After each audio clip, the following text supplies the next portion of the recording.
একটি সংখ্যা binary, octal, hexadecimal তথা যে কোনো সংখ্যা পদ্ধতি থেকে থাকলে আমরা তাকে নিয়ে যাবো হচ্ছে দশমিক। এর আগে আমরা দেখছিলাম কি দশমিক থেকে, এর আগের দিন দশমিক থেকে অন্য যে কোনো কিছুতে, কিন্তু আজকে আমরা দেখবো যে অন্য যে কোনো কিছুতে থাকলে আমরা তাকে দশমিকে কিভাবে নেবো সেটা।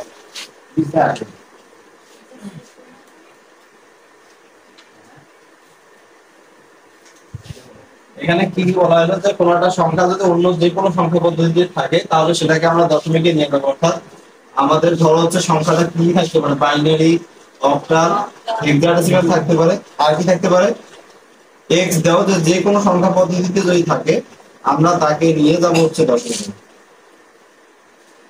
হচ্ছে এর আগের দিনের উল্টা বিষয়।